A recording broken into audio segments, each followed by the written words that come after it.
Est-ce que votre caméra est en marche? Oui. Alors, caméra en marche. J'ai mes élèves ici.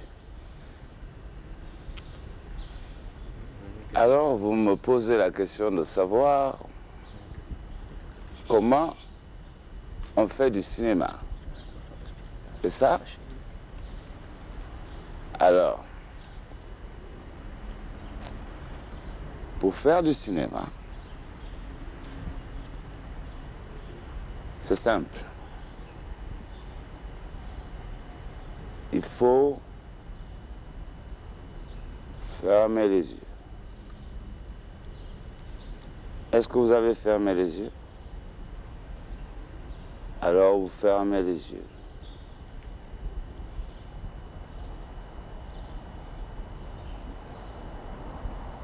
Vous voyez des points de lumière. Serrez fort. Les lumières se précisent. Il y a des personnages, il y a... La vie se crée.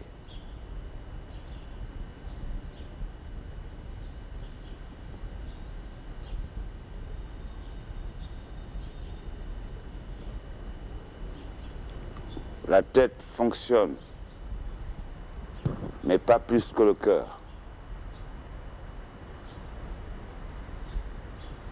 Il y a toute une histoire qui se crée selon la direction du vent que vous voulez. L'histoire se crée.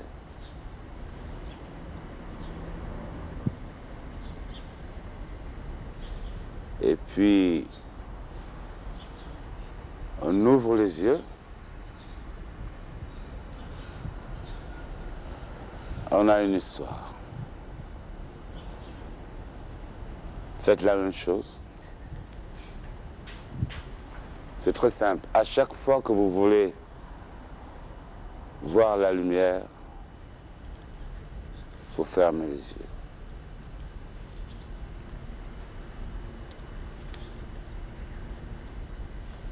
Voilà.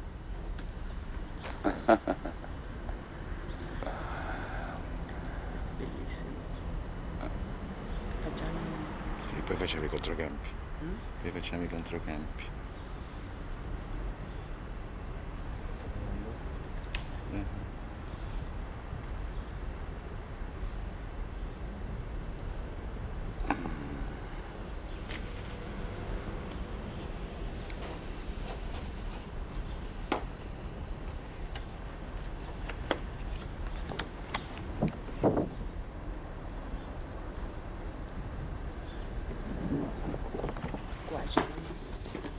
Qui ce personnage?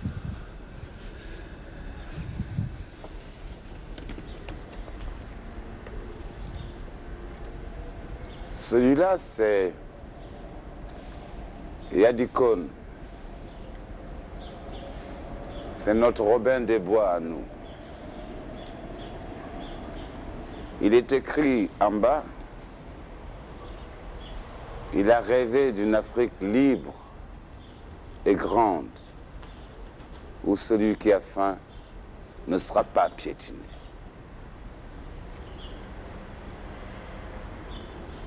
Il a mené la vie difficile aux colons et à leurs valets locaux.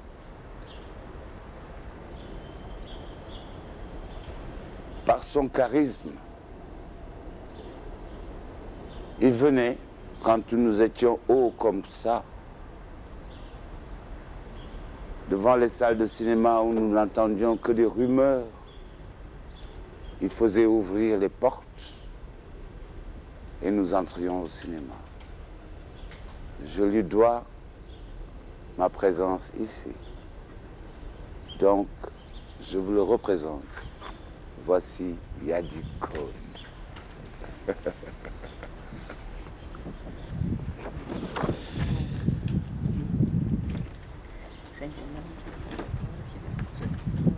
Sì, vai, tranquillo. Ci vedi che quelque chose à propos de Franck. Le Franck, c'est la première partie d'une trilogie. Comment tu vas continuer ton conte là? De qui tu vas parler? Ah, maintenant, en deuxième partie, nous allons tourner La petite vendeuse de soleil. De quoi s'agit-il? Une petite fille qui mendie dans les rues comme ça, elle a des béquilles, hautes comme ça. Elle vit dans la rue, mais un matin, les petits vendeurs de journaux là, qui la bousculent, alors elle tombe.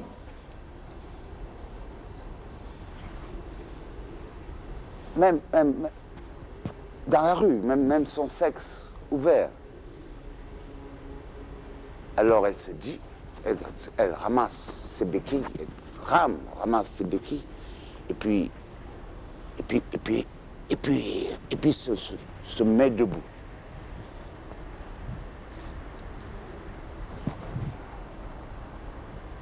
Alors après, elle dit, plus jamais ça. Dès demain, je ferai comme ces garçons-là. Je vendrai moi aussi des journaux. Ce qui est valable pour l'homme l'est également pour la femme. Elle va cheminer avec 3 handicaps. Premier handicap. Deuxième handicap. Elle est une femme. Troisième handicap. Elle n'est pas méchante. Alors après ça, quand nous aurons fini ça, nous allons attaquer le 3e volet, qui est l'apprenti voleur. L'apprenti voleur. Toujours les enfants. Mais qui d'entre nous n'a jamais volé de l'argent à sa grand-mère sous l'oreiller pendant qu'elle dormait? Alors il arrive à ce garçon-là, un petit malheur, pour séduire une de ses camarades d'école. Elle veut subtiliser de l'argent sous l'oreiller de sa grand-mère pour acheter des bonbons pour sa belle. Mais malheureusement, il n'y avait pas de pièces de monnaie. Il n'y avait qu'un billet. Voilà. Alors il prend le billet. Catastrophe. Parce qu'il faudra casser le billet. C'est beaucoup d'argent pour un enfant. Et que faire de tout cet argent une fois le billet cassé en morceaux? Elle ne peut plus rendre l'argent. Ça va être son malheur. Ça va être son malheur. Elle voudra rendre l'argent. Et sa grand-mère, elle sait que c'est lui. Mais sa grand-mère continue toujours à dormir. En veillant sur lui, en disant vivement que cet argent ne lui brûle pas les doigts. Voyez-vous, dans cette trilogie, hélas, ce qu'il y a de fondamental, c'est l'argent.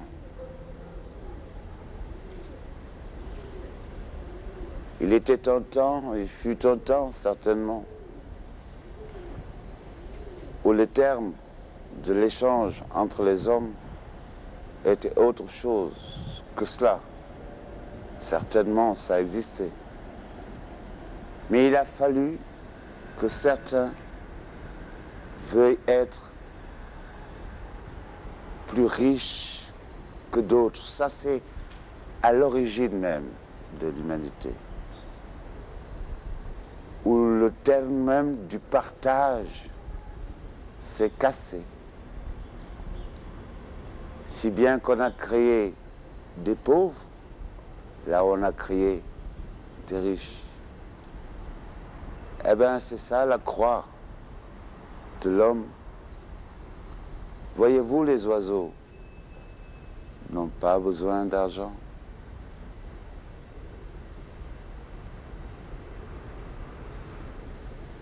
Une autre question? Oui. C'est trop beau. Je te souviens. Oui, une autre question. Attends. Les enfants. Je sais que tu as rencontré les enfants et je sais que les enfants sont sortis et m'ont dit Djibril. Djibril n'est pas un réalisateur, il est un magicien. Qu'est-ce que tu penses de ça?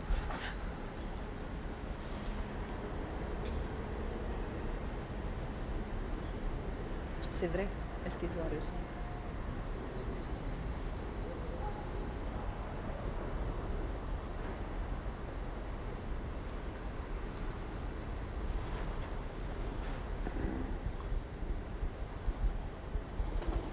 Les enfants.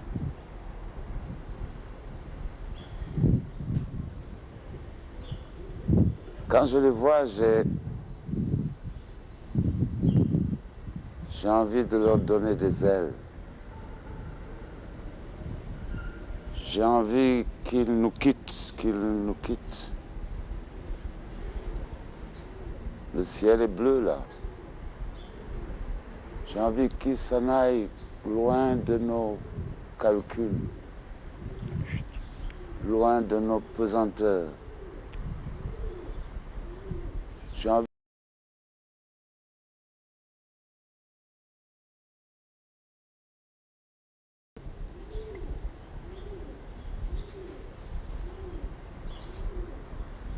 Un jour, j'avais rendez-vous avec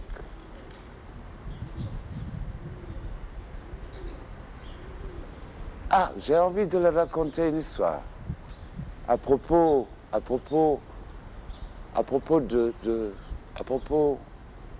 du ciel. Il était une fois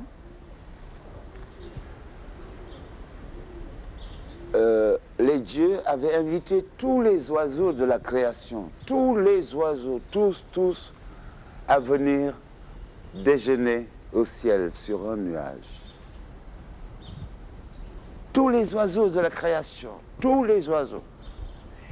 Et la tortue a entendu parler de cette invitation.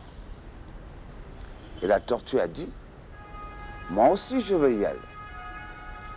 Ah, vous tortue, vous voulez y aller? Oui. Alors tous les oiseaux de la création lui donnent une plume.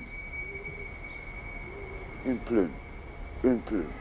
Alors vous voyez cette tortue comme elle est, pleine de plumes de tous les oiseaux de la création.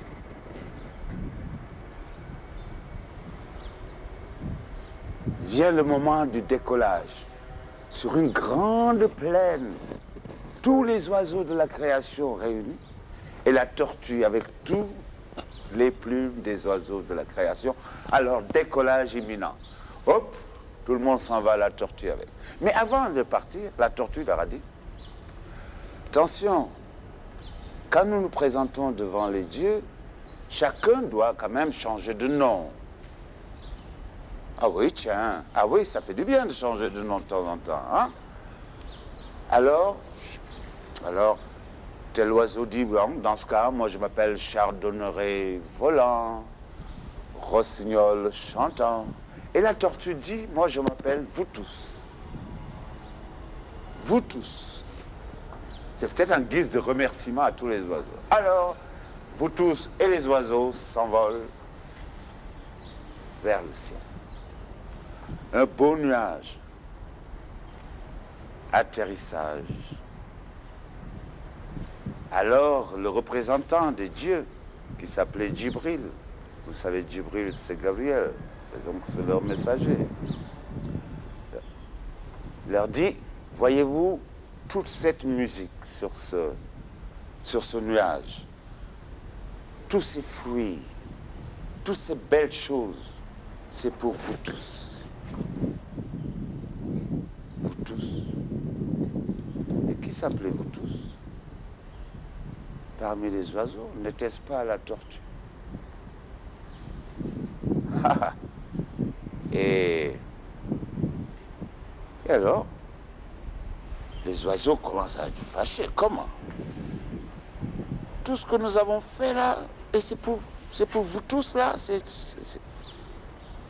Les oiseaux, les vieux oiseaux commencent à partir. Et la tortue donc va tout seul, mange, jouit de tout ça, donc, puisque c'est pour vous tous. Mais il mange tellement, mais chaque oiseau fâché reprend sa plume. Il s'en va. Il a tellement mangé qu'il est comme ça. Il se réveille. Il regarde autour de lui. Il n'y avait plus d'oiseaux. Il se sent un peu. Il n'y avait plus de plumes. Aïe, aïe, aïe. Il faut redescendre. Comment faire? Mais il y avait un petit oiseau qui était resté. Qui le regarde. Mais vous avez l'air désemparé, qu'est-ce qui se passe? Oh, merci, vous êtes resté là, vous au moins. C'est la seule plume qui vous restait, n'est-ce pas? Allez dire, s'il vous plaît, à ma femme, ma famille qui est là-bas, en bas, allez leur dire que je vais redescendre. Qu'ils prennent tout ce qu'il y a de doux, les matelas, les cotons, toute la récolte de coton, il doit mettre ça devant la maison parce que je vais descendre. Je vais descendre. Qu'à cela ne tienne. Et le petit oiseau va voir la famille tortue qui était en pleurs. Oui, papa, etc. Et l'oiseau leur dit, j'ai rencontré votre père là-haut. Il m'a dit de vous dire qu'il va redescendre. Vous devez mettre toutes les pierres, les saguets, tout ce qu'il y a de dur, vous devez mettre ça devant la maison. C'est la seule condition pour qu'il descende. Nous allons faire ça. Alors, donc, la ferraille et tout ça, et tout ça, et tout ça. Et l'oiseau lui retourne et lui dit, donc c'est fait. Merci. Et la tortue se laisse aller.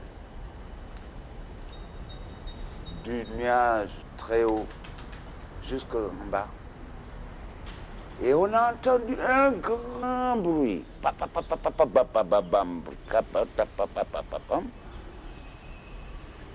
Des morceaux partout. Qu'un homme qui passait ramasse un morceau, un deuxième morceau, un troisième morceau, les mit ensemble. Et voici la tortue qui se remet à marcher. C'est pour ça que la tortue a tant de morceaux différents sur son corps. Je souhaite aux enfants de voler vers le ciel, d'avoir des ailes et de ne pas être le produit du vol. Voyez-vous le franc? C'est l'argent. Je leur souhaite d'être des hommes francs plutôt que des hommes à francs.